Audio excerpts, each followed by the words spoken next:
قرآن کے الفاظ دیکھو یار، الفاظ دیکھو قرآن کے. مشرکین مکہ میں ولید ابن عتبہ تھا، عتبہ ابن ولید تھا، نام میں بھول رہا ہوں اس کا، بڑا کافروں کا ایک سردار تھا، بہت ہی متکبر قسم کا. اللہ نے اس کو بیٹے بھی دیے، بہت مال بھی بہت دیا، تو وہ بڑا فخر کرتا تھا اور نبی صلی اللہ علیہ وسلم کی مخالفت کرتا تھا، کیونکہ اتنے بیٹے تھے، بڑا اسٹرانگ تھا نا. پہلے باپ بیٹوں سے کیا ہو جایا کرتے تھے؟ اسٹرانگ. باپ کو بتا ہوتا تو میرے بیٹے ہیں، کوئی مجھ پہ ہاتھ نہیں ڈال سکتا، اور میری ذمہ داری کس کی ہے؟ بیٹوں کی ہے.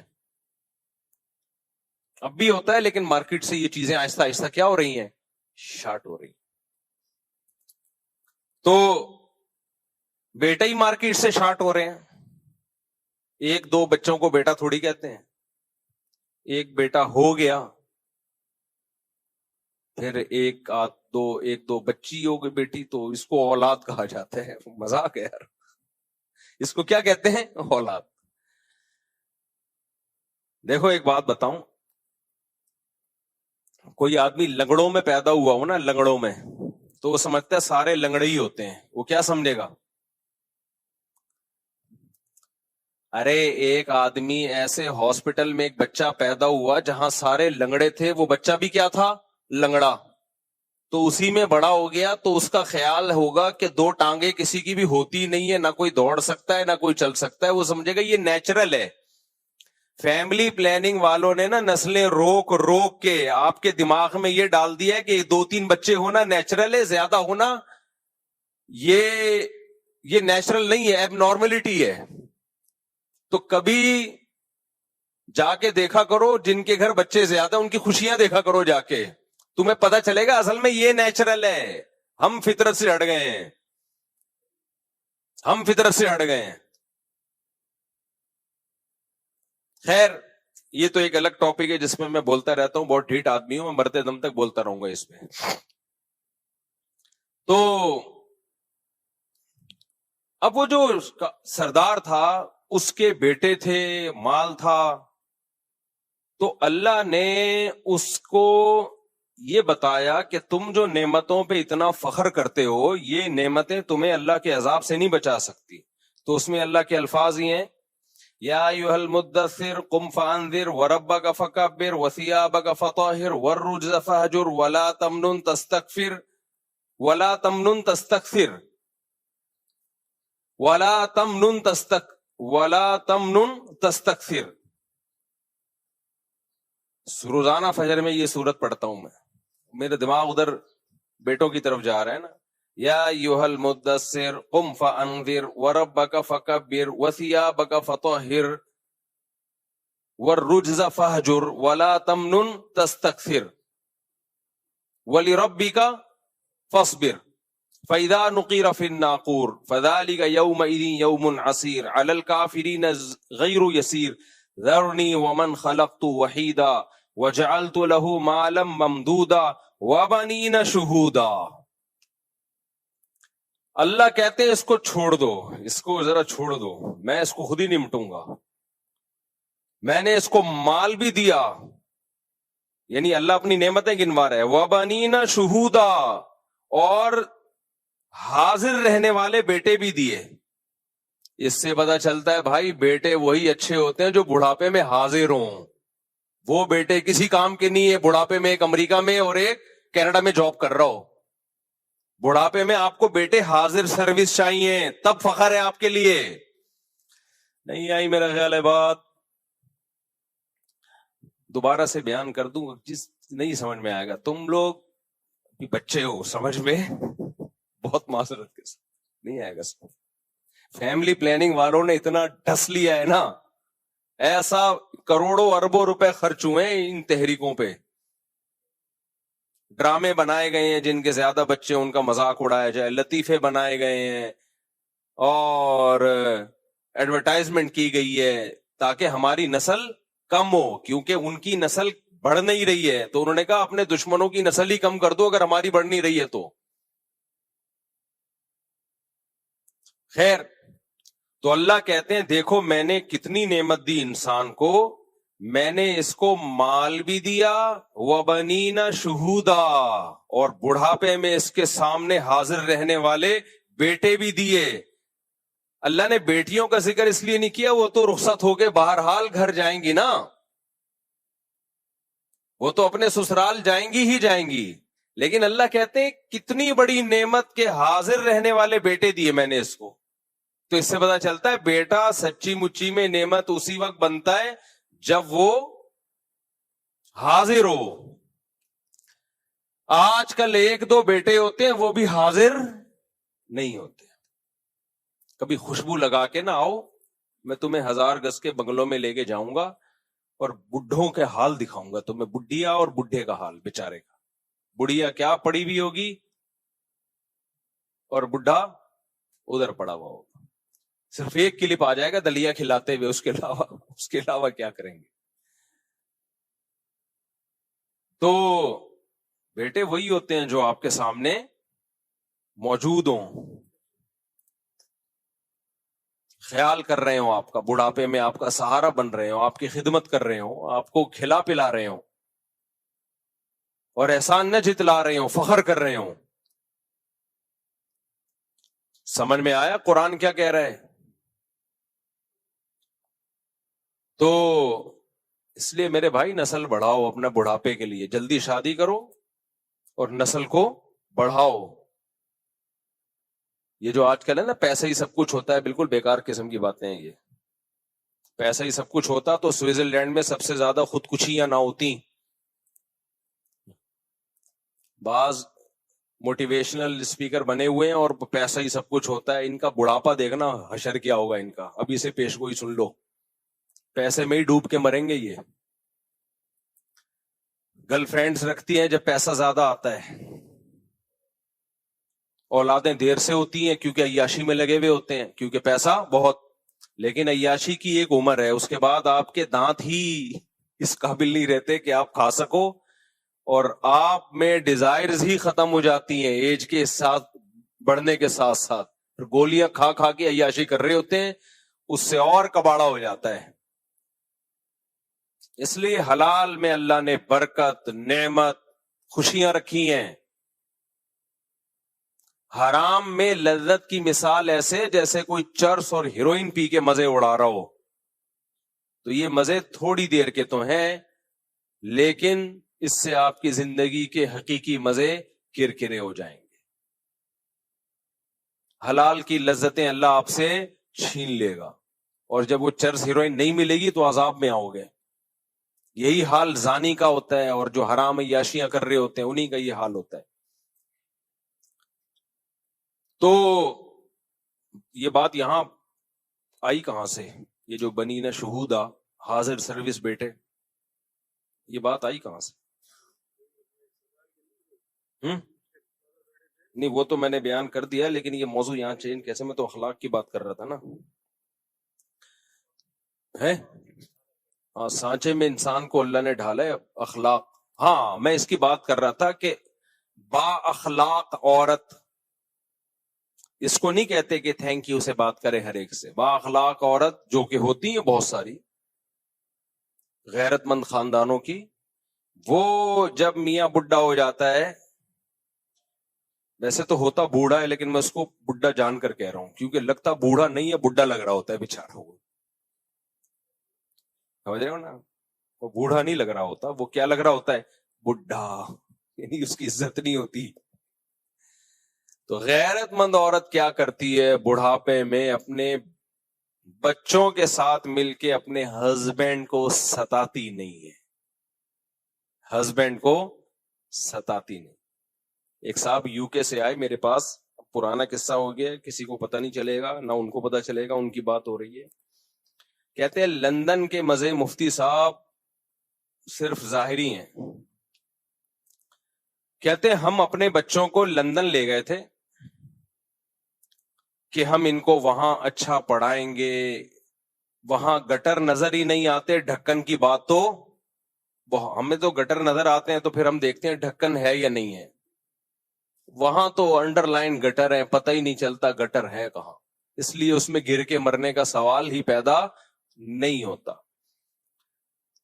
تو سڑکیں اور زبردست انوائرمنٹ, یہ خود اپنی کارگزاری مجھے سنا رہے ہیں. وہ کہہ رہے ہیں میں یہاں اپنے بچوں کو اچھا پال سکتا تھا. میں نے کہا اچھا نہیں, بہت اچھا. بچوں کو پالنے کے لیے کہاں لے کے جاؤ؟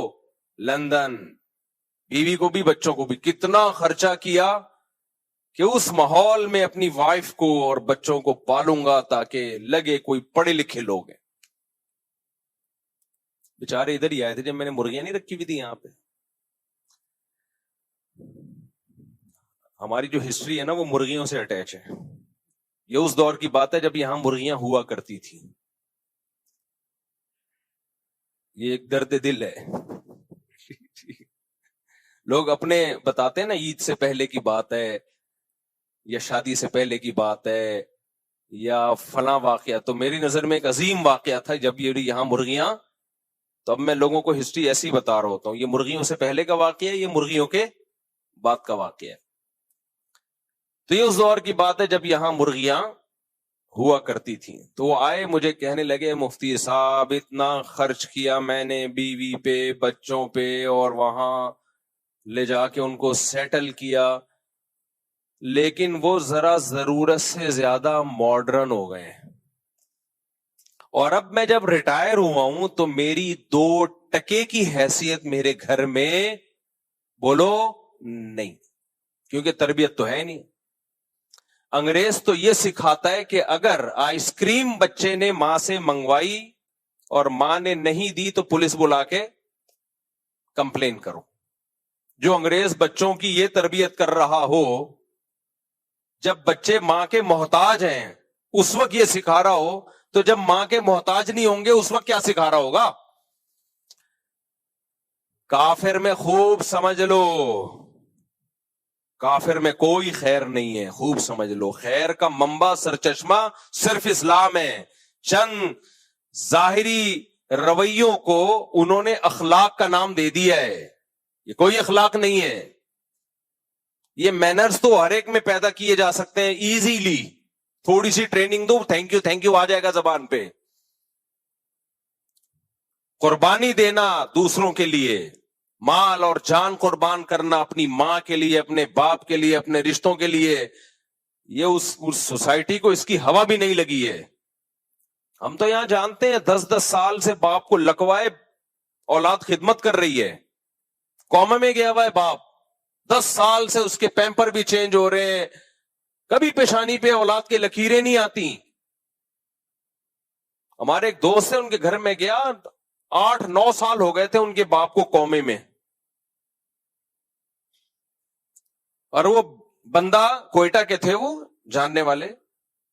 روزانہ والد کے پیمپر چینج ہو رہے ہیں, روزانہ ان کو نہلایا جا رہا ہے, ان کے خیال کیا جا رہا ہے. بیگم بھی بیٹے بھی, نہ بیگم کی پیشانی پہ لکیریں نہ اولاد کی پیشانی پہ لکیریں. یہ وہ ہیں جن لڑکیوں نے نہ کالج میں پڑھا, نہ یونیورسٹی میں پڑھا, نہ ڈاکٹر بنی, نہ انجینئر بنی, اور نہ کوئی بہت ہی کوئی ان کو انگریزوں کی موٹیویشنل اسپیکر کو سن کے انہوں نے مینرز سیکھے. سمجھ رہے ہیں نا, کوئی ورکشاپ نہیں لی جہاں ان کو مینرز سکھائے جا رہے ہوں.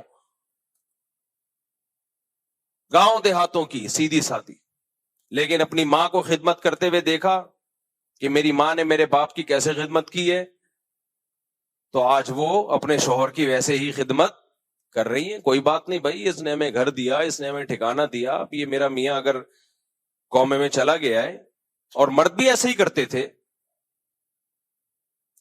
ایسے بھی لوگ ہم نے دیکھے ہیں, بیوی کو فالج ہوا ہوا ہے 6-6 سال 7-7 سال سے, شوہر کی پیشانی پہ لکیر نہیں آتی.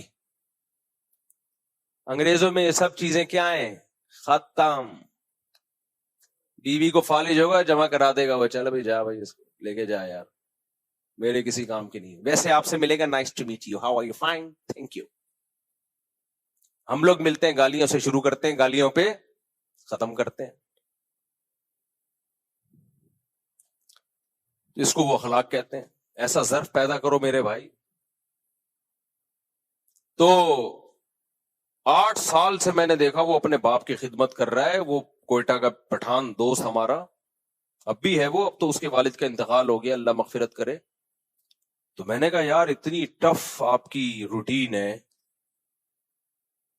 لیکن چہرے پہ مسکراہٹ. کہہ رہے سعادت سمجھ کے کرتا ہوں، جنت کا ذریعہ سمجھ کے کرتا ہوں. تو وہ جو صاحب تھے نا یو کے وہ مجھے کہنے لگے کہ مفتی صاحب بہت خرچ کیا اپنے بیوی بچوں پہ، زندگی لٹا دی، اپنے لیے کچھ نہیں بچایا. کہتے ہیں اب میرا ٹائم ایسے پاس ہوتا ہے گھر میں تو کوئی لفٹ بولو نہیں کر، تھوڑا سا اونچی آواز میں بات کر لو تو آگے سے اسی اسپیڈ کے ساتھ ریپلائی. ہمارے ایک دوست ہیں، وہ سمجھ نہ جائیں کہ ان کی بات ہو رہی ہے. ان کے ابا کہیں یو کے چلے گئے، تو ابا تو دیسی اسٹائل کے تھے، انہوں نے وہیں جا کے بھی ڈانٹ ٹپٹ شروع کر دی، یہ بچہ کیا کر رہا ہے، یہ کیا کر رہا ہے، یہ میرا پوتا کیا کر رہا ہے، میرا نواسا کیا کر رہا ہے. انہوں نے تو بھگایا ابا کو. یہاں آ کے ان سے بولا یار تم نے ابا کو پالا ہوا کیسے ہے، یہ تو ڈانٹ ٹپٹ کرتے ہیں. میں نے کہا دیکھ لو میرے بھائی، تم دیسی ہو، تم نے خوشی خوشی ابا کو رکھا ہوا ہے اور یہ ڈانٹ ٹپٹ صبح شام برداشت کرتے ہو، بلکہ باپ کے مرنے پہ رو گے. اور یہی تمہارے جو رشتہ دار وہاں جا کے رہے ہیں وہ باپ کو چند دن برداشت نہیں کر پائے. یہ فرق ہے لندن میں اور پاکستان میں. ہم ڈھکن لیس، گٹر ڈھکن لیس لوگ ہیں لیکن اخلاق لیس بولو نہیں ہے. یہ جو ہمارے گٹروں کے ڈھکن نہیں ہے یہ تو ہمارے حکمرانوں کی وجہ سے نہیں ہے بھائی، یہ تو ہمارے حکم. انڈیا ڈرا کیوں ہے ہم سے؟ اس نے جب کراچی کا حشر دیکھا انہوں نے بولا ایسا حشر انہوں نے ہمارا کر دیا، ہمارا تو کسی کو منہ دکھانے کے قابل نہیں رہیں گے ہم لوگ. کیا خیال ہے بھائی؟ انہوں نے دیکھا کہ یار انہوں نے اپنے ملک کا جو حشر کیا ہوا ہے، ہمارے ملک پہ قبضہ کر کے اگر انہوں نے یہی کر دیا. ویسے ان کا بھی کوئی اتنا اچھا حال نہیں ہے، یہ تو ہم ویسے ایک لطیفے کے طور پہ بتاتے ہیں. وہاں بھی کوئی ایسا نہیں ہے کہ ڈیولپمنٹ کے کام ہو رہے ہیں اور اس کو انہوں نے سوئٹزرلینڈ بنا دیا ہو. خون ہمارا ایک ہی ہے. تو وہ مجھے کہنے لگے کہ مفتی صاحب بہت برے حالات میں ہوں، نہ بیگم لفٹ کراتی ہے اور نہ بچے. تو میں نے کہا پھر ٹائم کیسے پاس ہوتا ہے؟ کہتے ہیں شام کو ایک تھڑا ہے، میرے جیسے سارے بڈھے وہاں جمع ہوتے ہیں ستائے ہوئے، میرے جیسے سارے بڈھے وہاں بولو جمع ہوتے ہیں. جو کہہ رہے سبتا کا تقریباً یہی حال ہے، الا یہ کہ کسی کو اللہ نے دین پہ چلنے کی توفیق عطا فرمائی. تو سارے بڈھے جتنے بھی ہیں جو ریٹائر ہو گئے، جاب سے ریٹائر ہونا تو سمجھ میں آتا ہے، گھر سے بھی ریٹائر ہو گئے. کہہ رہے ہیں جب تک کھلا پلا رہے تھے تو تھوڑی بہت عزت تھی، اب اس سے گئے. یہی حال باپ کا بھی ہوتا ہے، اور جب ماں زیادہ بوڑھی ہو جائے گی نا اس بیچاری کا بھی یہی حال ہونے والا ہے، پھر اس کا بھی یہی ہونے والا ہے. تو پھر وہ اس کو کہہ رہے ہیں کہ ہم سارے بڈھے جمع ہوتے ہیں، پھر اپنا دکھ اور درد شیئر کرتے ہیں ایک دوسرے کے ساتھ. بتا آج تیری کتنی بےزتی ہوئی گھر میں؟ وہ کہتا ہے میری اتنی بےزتی ہوئی. بتا تیری کتنی بےزتی ہوئی؟ تو نبی صلی اللہ علیہ وسلم کی ذمہ داریوں میں ایک بہت بڑی ذمہ داری یہ تھی کہ اپنے ساتھ اٹھنے بیٹھنے والوں کو، اپنے اوپر ایمان لانے والوں کو صحیح انسان بنا دینا، کہ وہ اخلاقی برائیوں سے اور جسمانی برائیوں سے پاک اور صاف ہو جائیں. کچھ برائیاں اخلاقی ہوتی ہیں اور کچھ ہوتی ہے جسمانی. جسمانی برائیاں وہ نظر آتی ہیں، ان کا برا ہونا آسانی سے سمجھ میں آتا ہے، اس لیے اس میں نظریات کی اصلاح کی زیادہ ضرورت نہیں ہوتی، کانسیپٹ کلیئر کرنے کی زیادہ ضرورت نہیں ہوتی. چوری سب کو پتا ہے بری چیز ہے، اور مسلمان نماز چھوڑنے کو برا سمجھتا ہے، چاہے وہ عمل کرے نہ کرے. لیکن جو اندر کی بیماریاں ہیں، جس کو اخلاق کہا جاتا ہے، تو اخلاق کی اصلاح کرنا بھی نبی صلی اللہ علیہ وسلم کے منصب میں داخل تھا. آپ صلی اللہ علیہ وسلم کو جو اللہ نے نبی بنایا، تو آپ کی ذمہ داریوں میں ایک ذمہ داری یہ تھی کہ صحابہ کرام کے اخلاق کو درست کرنا. اخلاق کہتے کس کو ہیں، اس کو بہت اچھی طرح سے سمجھنے کی ضرورت ہے. کاش یہ سمجھ میں آ جائے. اخلاق کا مطلب ہمارے ہاں عرف میں جو سمجھا جاتا ہے وہ یہ ہے کسی سے مسکرا کے بات کرنا اور اچھے لہجے میں بات کرنا. لیکن آپ کو پتہ ہے بہت سے 2 نمبر لوگ یہی کام کر رہے ہوتے ہیں. چاپلوسی، چمچہ گیری کرنے والے چاپلوس، ان کے اخلاق بہت اچھے ہوتے ہیں. لالچی لوگ، حضرت جی کر کے زمین میں گڑنے والے، لیکن ان کا کوئی مفاد ہوتا ہے. شہرت کے بھوکے ہوتے ہیں یا دولت کے بھوکے ہوتے ہیں. ایسے میٹھے لہجے میں بات کریں گے. قرآن نے منافقوں کی علامت بتائی ہے، وَإِن يَقُولُوا تَسْمَعْ لِقَوْلِهِمْ، کہ جب یہ بات کریں گے تو اے نبی ان کے لہجے میں اتنی چاشنی، اتنی مٹھاس ہوتی ہے کہ آپ ان کی بات سنیں گے غور سے. یعنی پیغمبر صلی اللہ علیہ وسلم بھی سنیں گے ان کی بات کہ بھئی کیا شاندار بات کر رہے ہیں. ایسی بلاغت اور ایسی چاشنی اور لب و لہجے میں ایسی نرمی. وَإِذَا رَأَيْتَهُمْ تُعْجِبُكَ أَجْسَامُهُمْ، ان کے جو کھڑے ہونے کا اسٹائل ہے، بات چیت کا اسٹائل ہے، وہ انداز پسند آئے گا آپ کو. ایسے پرسنالٹی، سفید پگڑی، چہرے پہ نور، لگ رہا ہے کہ کوئی حج حضرت جی نے چھوڑا نہیں ہے.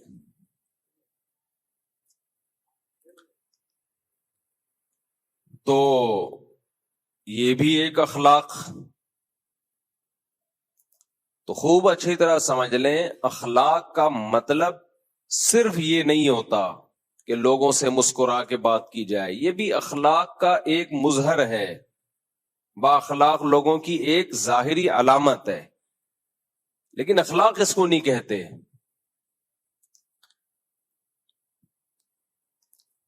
اخلاق کسے کہتے ہیں؟ عربی میں یہ جو اخلاق کا لفظ ہے یہ جمع ہے خلق کی. کس کی جمع ہے یہ؟ خلق. خلق کہتے ہیں طبیعت کو، نیچر کو، جس پہ انسان کو ڈھالا جائے. اب گاڑی زبان استعمال کر رہا ہوں، تھوڑی آسانی سے سمجھاؤں گا. دیکھو، جس سانچے میں کسی چیز کو ڈالا جائے، لیکوڈ چیز کو، وہ اسی سانچے کے حساب سے ڈھل جاتی ہے. کیا خیال ہے؟ ادھر توجہ کدھر؟ میری طرف. آپ اگر پانی جو لیکوڈ ہی ہوتا ہے، آپ اس کو جگ میں ڈالو اور جما دو تو وہ جگ بن کے نکل آئے گا. کیا خیال ہے؟ آئس کیوب میں ہم برف ڈالتے ہیں، برف کے ٹکڑے اسی سائز کے بن جاتے ہیں جس سائز کے وہ آئس کیوب کے خانے ہیں. تو جس سانچے میں آپ لیکوڈ چیز کو ڈالو گے، جس سانچے میں ڈھالو گے، وہ وہی چیز بن کے نکلے گی. تو انسانوں کے بھی سانچے ہوتے ہیں، جسمانی سانچے بھی ہوتے ہیں اور روحانی سانچے بھی ہوتے ہیں. جسمانی سانچہ کیا ہے؟ وہ ڈی این اے ہے جو اللہ نے پانی میں بنا دیا. جب وہ پانی ماں کے رحم میں جاتا ہے تو اس پانی کے قطرے میں اللہ نے یہ لکھ دیا ہوتا ہے، یہ سانچہ بنا ہوا ہے کہ اس کی آنکھ کس کلر کی ہوگی، اس کی پلکیں چھوٹی ہوں گی کہ لمبی ہوں گی، اس کے ناخن کیسے ہوں گے, اس کے بال کیسے ہوں گے, اس کا چہرہ کیسے ہوگا, اس کی ناک, اس کے کان, اس کا قد بڑا ہوگا یا چھوٹا ہوگا, یہ موٹا ہوگا یا دبلا ہوگا. بچہ اسی حساب سے بنتا ہے جو ڈیزائن اللہ نے اس پانی میں بنا دیا. کسی کے ڈیزائننگ میں یہ ہوتا ہے بلیک کلر کا ہوگا, اتنا بلیک ہوگا اندھیرے میں نظر ہی نہیں آئے گا. کسی کی ڈیزائننگ میں یہ ڈال دیا ہوتا ہے انتہائی وائٹ, ایسا وائٹ ہوگا کہ روشنی میں نظر نہیں آئے گا. تو یہ ایک ظاہری سانچہ ہے جس میں اللہ انسان کو ڈھال دیتے ہیں. اس کو بھی خلق کہا جائے گا. تخلیق, خلق پیدا کرنے کو کہتے ہیں نا. اردو میں یہ لفظ سنا ہوگا بھائی, اردو میں خالق کسے کہتے ہیں؟ پیدا کرنے والا.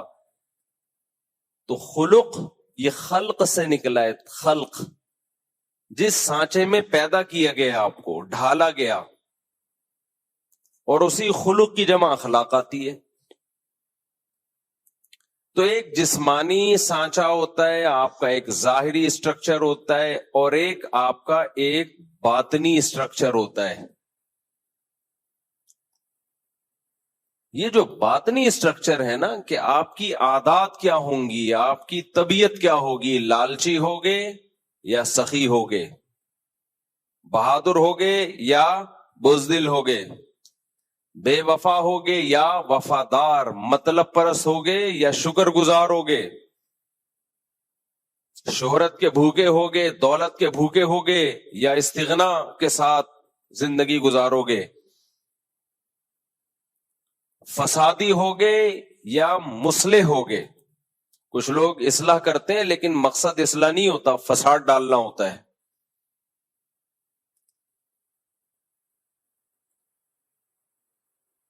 تو یہ ساری چیزیں یہ انسان کے باطنی اخلاق ہیں. ناشکرا, شکر گزار. تو یہ جو باطنی اخلاق ہیں, ان پہ جس طبیعت پہ انسان ڈھلتا ہے نا, ہر انسان کی ایک الگ نیچر ہوتی ہے. اس ڈھلی ہوئی طبیعت کو کیا کہا جاتا ہے؟ اخلاق. سمجھ رہے ہو کہ نہیں سمجھ رہے؟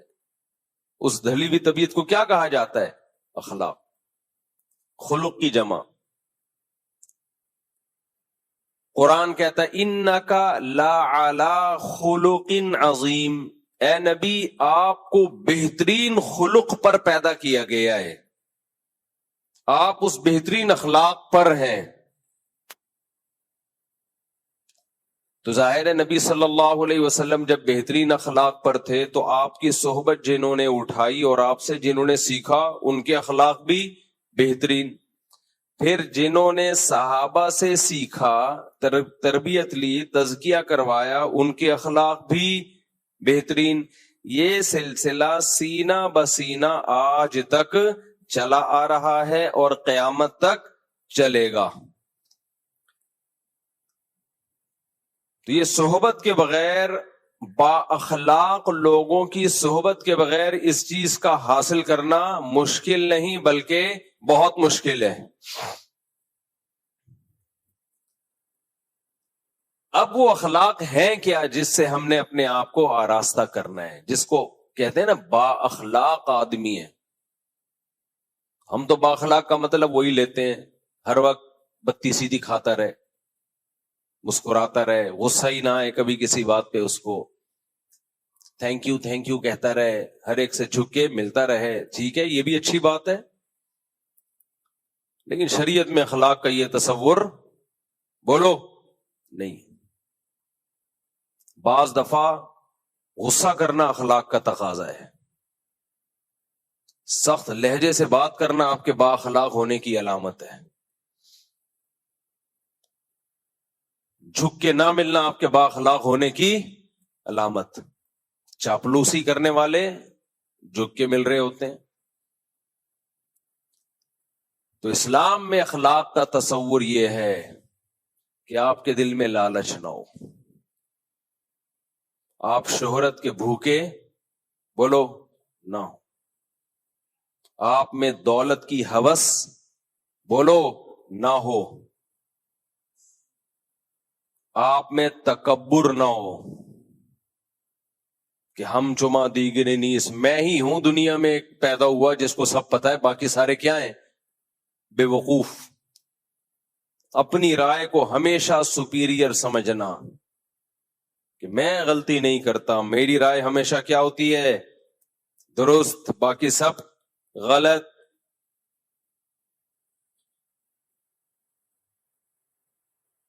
ناشکری، جنہوں نے کھلایا پلایا احسانات کیے، ان کی چھوٹی چھوٹی باتوں کو رائی کا پہاڑ بنا دینا.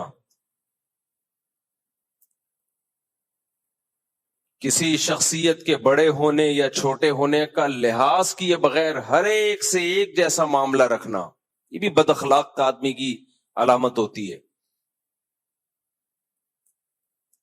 کون خاندان کا بڑا ہے، کون آپ کا محسن ہے، نہیں بھائی، سب کو ایک لاٹھی سے ہانکا جائے. عورت کا اپنے شوہر کو ویلیو نہ دینا، احترام نہ کرنا، وہ سمجھنا کہ میں اور یہ برابر ہیں، یہ بھی بد اخلاق عورت کرتی ہے ایسا. بھائی اگر دونوں ایک جیسے ہوتے تو یہ آپ کو چھوڑ دے، آپ کی کیا حیثیت رہے گی سوسائٹی میں؟ آج ہماری خواتین یہ بات بہت کہتی ہیں کہ جتنی ضرورت مرد کو ہماری ہے، ہمیں اتنی ہی ضرورت ہے. نہ، آپ کو مرد کی ضرورت زیادہ ہے. اللہ نہ کرے وہ آپ کو چھوڑ دے، منہ کالا کرنے کے لیے اس کے پاس عورتیں بہت ہیں. یہ تو شریعت کا پابند ہے کہ اس نے، شریعت نے حلال پر کی باؤنڈری کھینچ دی ہے. ورنہ انگریز تو شادی وادی تھوڑی کرتا ہے، وہ اس کو پتا ہے عذاب جان ہے بھائی بیوی بنانا. نائٹ کلبوں میں روزانہ منہ کالا کرے گا.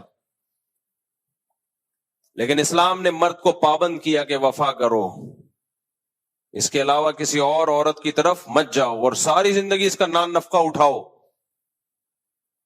کتنی بھاری بھرکم قیمت دیتا ہے ہماری سوسائٹی کا مرد عورت کے لیے، مگر میڈیا اس کو بد اخلاق بنا رہا ہے اور مرد کے مقابلے میں لا کے کھڑا کر رہا ہے. کھلے دلوا کے نا، کھلا لے لو اور تم انڈیپینڈنٹ زندگی گزارو، تمہیں کسی کی ضرورت نہیں ہے. اسلام نے کیا کہا؟ بھئی یہ تمہارا محسن ہے، اس کی کڑوی کسیلی برداشت کر لو. لو كنت آمر احدا ان يسجد لاحد لامرت النساء ان يسجدن لازواجهن. سجدے کا حکم ہوتا تو عورت کو حکم دیتا شوہر کے سامنے سجدہ کرے. یہ باتیں پہلے مائیں بچیوں کو سکھاتی تھیں. بھائی اونچ نیچ ہر گھر میں ہوتی ہے، برداشت کر لو. نہ، آج کل اینٹ کا جواب پتھر سے. لیکن آپ ان خواتین کو دفتروں میں دیکھیں، nice to meet you, attitude ایسا خاندانی، باس کے ساتھ ایسے ان کا جو بیہیویئر ہے باس کے ساتھ بڑا زبردست. تو بھائی ہم برابر کے ہیں، برابر کے ہونے میں بھائی مرد کا فائدہ ہے. مرد کہے گا برابر کے ہیں، نکلو پتلی گلی سے یہاں سے.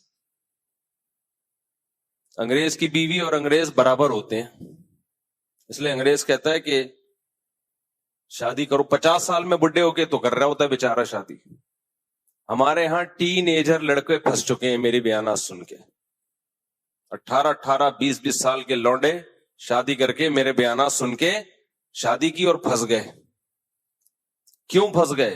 ادھر ادھر منہ نہیں مار سکتے. وہ رات کو جلدی گھر پر آئیں گے، سارا نان نفقہ اس کا اٹھائیں گے. وہ یہ تو عیاشی کی عمر تھی ان کی، لیکن انہوں نے اپنے آپ کو باؤنڈ کر لیا ایک عورت کی وفا کے لیے.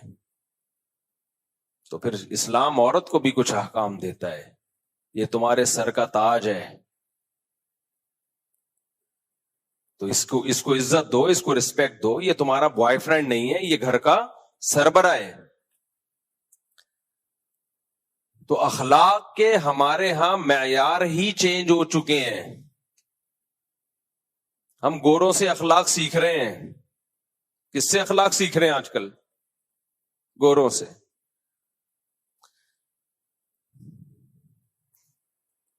تو حسد نہ ہو آپ میں، جیلسی نہ ہو، استغنا ہو.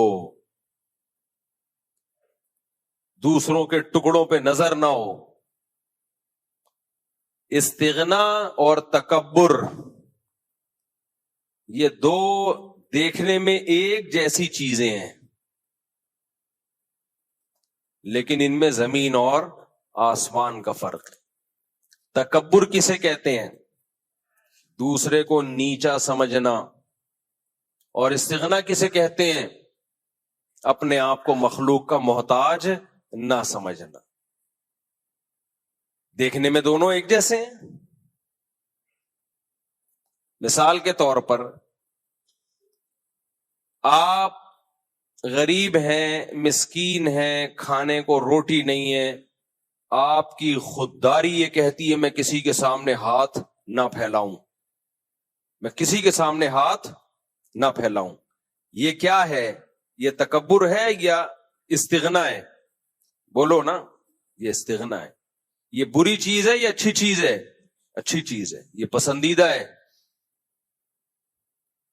اس کو خودداری کہتے ہیں، عربی میں استغنا کہتے ہیں. عفت اور پاک دامنی بھی کہتے ہیں کہ اپنے دامن کو داغدار ہونے سے بچا رہا ہے. لیکن یہی معاملہ اگر باپ کے ساتھ ہو، آپ کو روٹی نہیں مل رہی، باپ نے کہا یہ لے پیسے لے، 2 روٹی جا کے لے آ. آپ کہہ رہے ہو ہم کسی کے ٹکڑوں پہ پلنے والے بولو نہیں ہے. وہی ماں کہہ رہی ہے یہ لے پیسے لے کچھ کھا لے جا کے، ہم کسی کے محتاج نہیں ہیں، انڈیپینڈنٹ ہیں، ہم کسی کے ٹکڑوں پہ نہیں پلتے. اب یہ استغنا ہے، تکبر ہے؟ یہ تکبر ہے. اس کو کہا جائے گا غیرت لیس آدمی. گالی کو انگلش میں کر لو نا تو مہذب ہو جاتی ہے. غیرت لیس آدمی، تو ساری زندگی باپ کے ٹکڑوں پہ ہی پلا ہے. ساری زندگی کس کے ٹکڑوں پہ پلا ہے؟ باپ اور ماں کے ٹکڑوں پہ پلا ہے. تو آج سینہ چوڑا کر کے کہہ رہے ہیں ہم کسی کے محتاج نہیں ہے. تو محتاج ہے، باپ کا بھی اور ماں کا بھی. تو یہ استغنا کسی اور کے سامنے جا کے دکھایا کر، کسی اور کے سامنے جا کے دکھایا کر. آج ہماری جو ینگ جنریشن ہے اس کو استغنا اور تکبر ان دونوں میں فرق ہی ختم ہوتا چلا جا رہا ہے. بڑوں کے سامنے جھکا جاتا ہے بھائی، اپنے جیسوں کے سامنے انسان اپنی ٹانگ اونچی رکھتا ہے، لیکن خودداری ہے. آج کل خواتین بھی اس طرح کے تانے دیتی ہیں شوہر کو، 10 سال اس کی آمدن سے کھا پی کے اس کو نچوڑ دیا. اب پھر اس طرح کے تانے کہ ہم تمہارے ٹکڑوں پہ پلنے والے نہیں ہیں. مرد جب بڈھا ہو جائے نا، ہماری سوسائٹی میں اس کے ساتھ بہت برا ہوتا ہے. ان خواتین کے ہاں جو جن کی دینی تربیت نہیں ہے، جس عورت کی دینی تربیت ہے، اچھے خاندان کی ہے، وہ بڑھاپے میں اپنے شوہر سے زیادہ محبت کرتی ہے. وہ بچوں کی سائڈ کبھی بھی نہیں لیتی. وہ بااخلاق ہوتی ہے. وہ کہتی ہے بھائی میری زندگی میں پہلے یہ آیا ہے، تم بعد میں. تمہیں بھی میں نے جو پالا ہے نا، اس نے شیلٹر دیا تھا تو اچھے طریقے سے پال لیا. یہ شیلٹر نہ دیتا تو دھکے کھاتی میں تمہیں لے کے. لہذا اب اگر کبھی جھگڑا ہوگا تو میں اپنے شوہر کی سائڈ لوں گی، بیٹوں کی سائڈ نہیں لوں گی. ایسی خواتین بھی ہے، عزت دار خاندان سے ان کا تعلق ہے، غیرت مند ہے. لیکن ایسی بھی ہیں کہ نچوڑ لیا اس کو. اب بیٹوں اور بیٹیوں کے ساتھ مل کے اس بڈھے کی ایسی کی تیسی کی ہوئی ہے. وہ بیچارہ سسک سسک کے مر رہا ہے کیونکہ اب وہ کمانے کے قابل بولو نہیں رہا، نچوڑ لیا. اب یہی کہ تمہارے باپ نے مجھے دیا کیا ہے، ساری زندگی ستایا ہے اس نے، ساری زندگی ستایا ہے. تو جب ستانا شروع کیا تھا اس وقت علیحدگی لے لیتی. مجبور تھی میں، ایکچولی مجبور تھی. بچے لے کے کہاں جاتی؟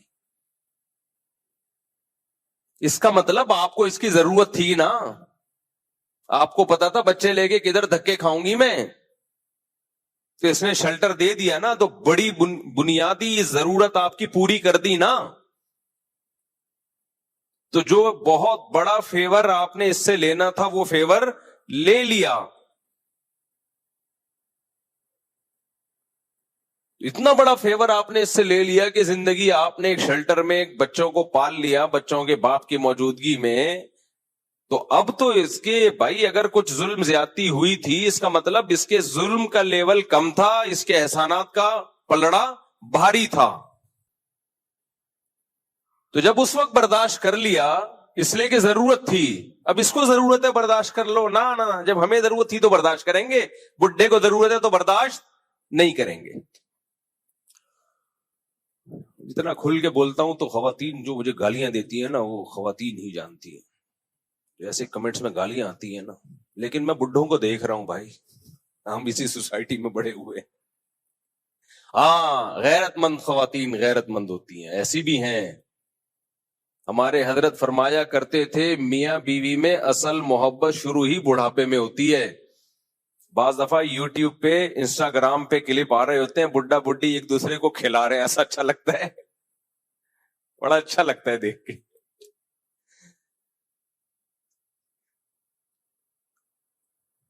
وہ ایک انسٹاگرام یا ٹک ٹاک پہ ایک ویڈیو آئی, ایک بوڑھا بیچارہ بیٹھا ہوا ہے, وہ جو بڑھیا ہے اس کی بیوی, وہ اس کو کچھ دلیا کھلا رہی ہے. میاں کے دانت ہی ختم ہو گئے نا, اس کو دلیا بڑا اچھا لگ رہا تھا. تو اس کے نیچے کمنٹس میں یہ لکھا ہوا تھا کہ بیٹے جاب کے لیے باہر چلے گئے, بیٹے بہوؤں کو لے کے الگ ہو گئے, بیٹیاں شادی کر کے اپنے گھروں میں چلی گئیں, جہاں سے چلے تھے ہم وہیں آ کے کھڑے ہو گئے. جب شادی ہوئی تھی اکیلے تھے, بیٹے بہوؤں کو لے کے مارکیٹ سے شارٹ, اور بیٹیاں رخصت ہو کے گھر میں, اب بڈھا بڈھی دوبارہ اکیلے. تو جہاں سے اس رشتے کا آغاز ہوا تھا اینڈنگ بھی وہیں. لیکن یہ ان کے ہوتا ہے جن کے دو بچے ہوتے ہیں, یہ مالداروں کے ہوتا ہے. یہ نحوست اللہ نے کس کے لیے رکھی ہے؟ پیسے والوں کے لیے. جن کے دل چھوٹے ہوتے ہیں, بنگلے 1000 گز کے ہوتے ہیں. ایک آدھ بچہ امریکہ چلا گیا, ایک جاپان چلا گیا, ایک بیٹی تھی وہ چلی گئی. بڈھا بڈھی ایک دوسرے کو کب تک دلیا کھلاؤ گے بھائی, کب تک کھلاؤ گے؟ بڑھاپا انہی کا مزے کا گزرتا ہے جن کے ہول سیل کے حساب سے اولادیں ہوتی ہیں. اور قرآن